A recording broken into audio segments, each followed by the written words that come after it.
El doctor Marcos Ibazeta no necesita presentación, presidente de la Corte Superior, una trayectoria impecable, y está con nosotros para analizar el tema del Perú en crisis, así se le ha llamado. La crisis también llega al Poder Judicial, llega a los estamentos de la justicia de nuestro país, y él tiene una opinión sobre el particular. Vamos a escuchar por qué, a ver, doctor Ibazeta, por qué nos sentimos nosotros los peruanos de que muchos estamos desprotegidos en el Poder Judicial, especialmente cuando litiga una persona con mucho poder económico y una persona que no tiene poder económico. Eso desdibuja un poco la imagen de nuestros fiscales, de nuestros jueces, que pareciera que no son pues totalmente imparciales. En primer lugar, muy buenas noches, muchas gracias por la invitación. Uno viene pesimista, pero he visto niños ahí que le levantan el ánimo a uno. Así es, sí, ahora viene alegría y... viene una parte muy bonita.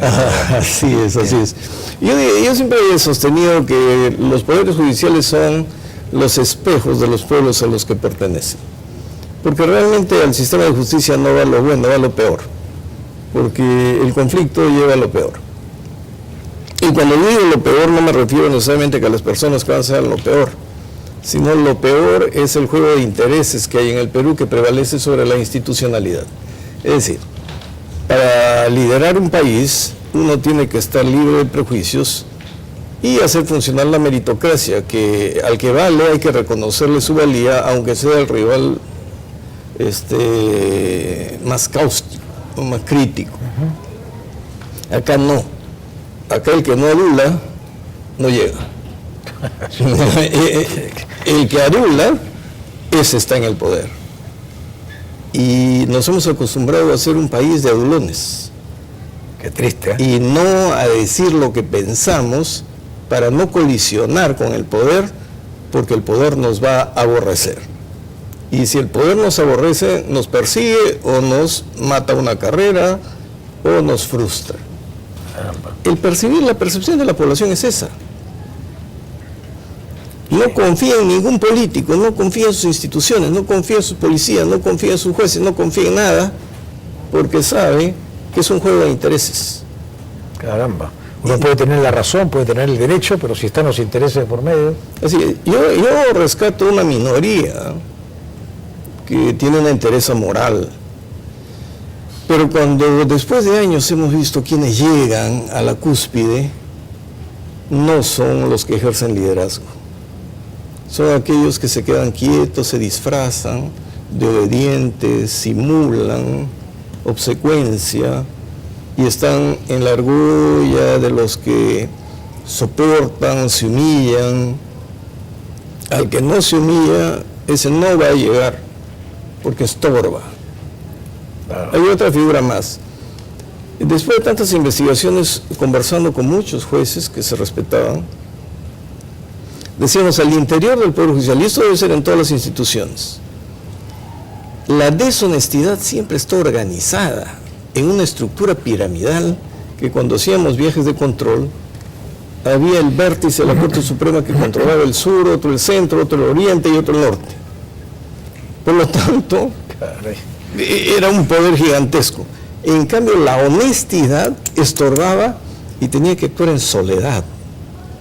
Entonces, desarrollar una carrera en soledad y con principios es casi misión imposible en el país. Entonces, si estas cosas no las cambiamos radicalmente, el pueblo siempre tiende a pedir liderazgo de fuerza. Y esto me lleva a otra reflexión. ¿No? Desde que tengo uso de razón, los que se dicen demócratas han actuado de tal manera que llevaron a la población al hartazgo, y cuando se producían los golpes de Estado tenían una legitimidad cercana al 100%.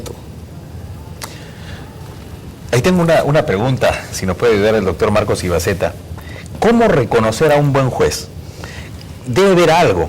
¿Cómo identificarlo? ¿Cómo el ciudadano puede reconocer en una figura que está al frente de un despacho judicial una figura digna? Debe de ser muy poco seguramente, pero a estos hay que premiarlos, hay que reconocerlos.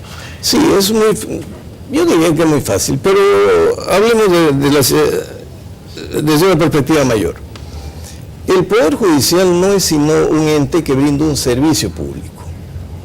Entonces nosotros sabemos que una organización que produce un bien o pone un servicio en el mercado tiene que saber de economía y administración para conjugar planta y trabajo, ¿no? Y en la planta poner todos los insumos, los equipos, para que el usuario interno pueda elaborar aquel bien o el servicio que se va a colocar en el mercado, pero que sea competitivo, a bajo costo y mayor beneficio para que el usuario final lo elija.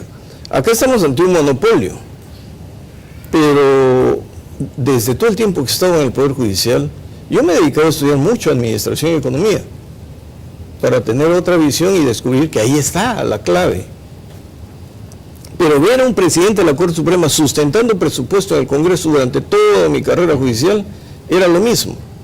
Llevaban el presupuesto del año anterior con una proyección de inflación del año que se había terminado, pero no había planificación, no había organización, diseño de organización, no había criterios para establecer la jerarquización y no había idea del control. Y el control, si no funciona, primero no sabemos cómo se aplican los fondos y su repercusión en el planeamiento, y segundo, no tenemos control de idoneidad de profesional de sus integrantes para tomar medidas de planeamiento de organización, y los insumos y los costos no se saben, y hay una paradoja, ¿no? Y con esto termino la idea. El presidente de la Corte Suprema es el que sabe de política jurisdiccional, que es la obligación del Estado de brindar mecanismos de solución de conflictos, pero contrata a un gerente que no sabe nada de eso y solamente sabe manejo de dinero. Entonces no concilian y no puede haber planificación. Interesante. Vamos a ver qué piensa el público de todo lo que ha escuchado. Ha escuchado el señor Rizo Patrón, está escuchando al doctor Ibaceta, ha escuchado. Nosotros le ponemos la agenda de los temas que preocupan: la crisis, la corrupción, el cáncer gubernamental, llamémosle de alguna manera, y el cáncer que también invade los hogares con esta enfermedad lacerante que hemos comentado hace un instante. Llamada telefónica, estamos en el aire. Muy buenas noches. Ricardo, ¿cómo está? Buenas noches. Muy buenas noches. Saluda Melanio Valdés, periodista del Puerto de Hilo. Siempre te veo allá en mi región, Moquegua. Me siento muy halagado de conocer a gente y simplemente trato de imitarte a ti porque creo que eres de los mejores periodistas que tenemos en el país. Yo estoy en Lima, estoy hoy hospedado en un hotel. Mañana permíteme darte o al equipo que trabaja contigo una denuncia gravísima que compromete al presidente de la región Moquegua. Tengo audios, tengo videos, tengo documentos y quiero que se me escuche aquí, porque no puede ser posible que los periodistas de provincia, cuando venimos aquí tocamos puertas. La única que abrió una vez la puerta cuando hice una denuncia de pesca fue Rafael, que me atendió en un segmento que me dio, lo recuerdo muy bien, seguramente él lo recordará. Perfecto. Siga para adelante, yo le ruego, siga usted para adelante, porque de todas maneras hagamos algo por nuestro país. Ok, muy amable. Mañana te puede venir al canal, el departamento de prensa lo va a atender para una denuncia que nos dice que tiene contra el presidente regional de Moquegua. ¿Ok? Tenemos llamadas telefónicas, vamos a recibir 3 llamadas telefónicas más en este segmento y seguimos conversando sobre la crisis. ¿Cómo podemos salir de este tema? Esta es una pregunta ya general, ¿no? Se dice que los políticos cada día están peor, ¿no? Pero ¿quién los elige?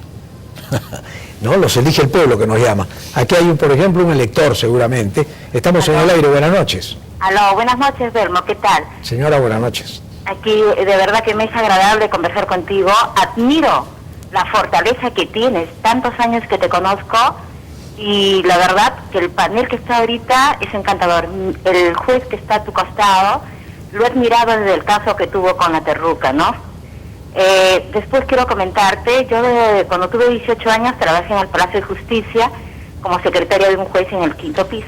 La corrupción siempre se dio. Imagínate, yo 18 años, con la inocencia de servir y todo, yo veía cómo metían el dinero en el FAI para poder que el caso agilice, ¿no? Y la corrupción ha sido siempre. Ahora los piratas, sigue habiendo piratas. en el Congreso.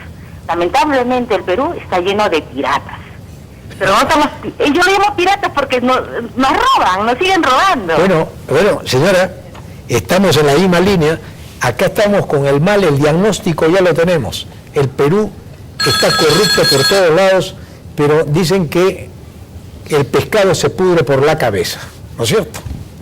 Porque cuando yo sigo la carrera del doctor Ibazeta, cuando él estuvo en la Corte Superior, salió impecable, intachable. Y eso lo tenemos que decir acá públicamente, porque para nosotros es un honor tener un hombre que practica la justicia y regresa a su mismo estudio donde empezó.